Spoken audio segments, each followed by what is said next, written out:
Santiago, the Chilean capital. Hugo Figueroa, a first-year medical resident, is making morning rounds. A few blocks away at a local high school, 11th grader Cristian Anfossi and his classmates are learning how to set up their own business with the help of some unconventional teachers.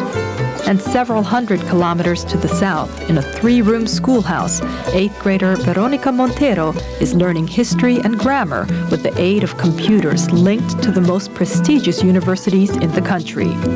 Veronica, Hugo, and Cristian have something in common. They are all poor students, benefiting from educational opportunities that their parents, and certainly their grandparents, never had.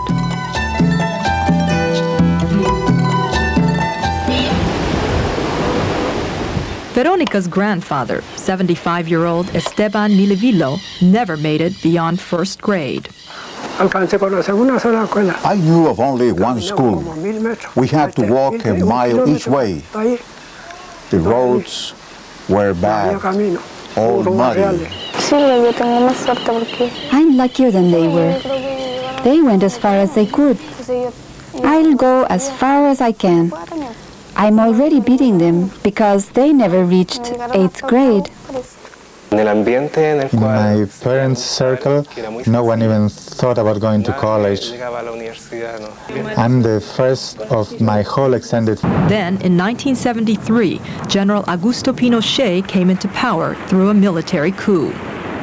The new leader and his economic advisors believed the government should intervene as little as possible in the economy and in the delivery of social services. High on Pinochet's list of reforms was Chile's educational system, which at the time was entirely controlled by the central government, long considered one of the best educational systems.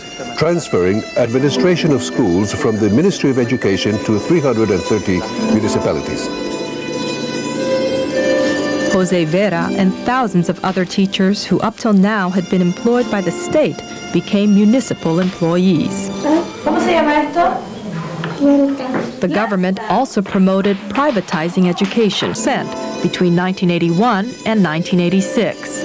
During this period, overall enrollment in primary schools continued to be near universal, while secondary school enrollment rose by almost 30% and pre-primary by 65%. The reforms also transformed higher education. Chile's public universities would no longer be free.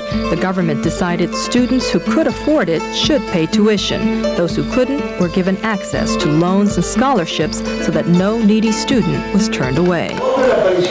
The idea was that by getting parents to pay for higher education, the government would be able to free up more of its resources on improving the quality of education at the primary level and expand secondary and higher education opportunities for poor students. A closer look at some of these programs and at how Chile is striving to make education more accessible to even the poorest students in the country.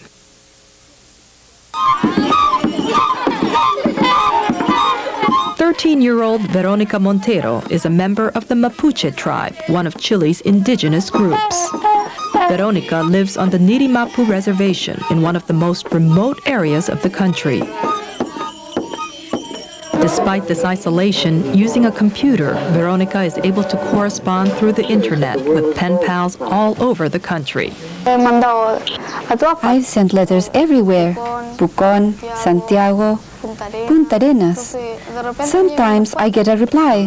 When I write to my friend, I tell her about my teachers and how many computers we have.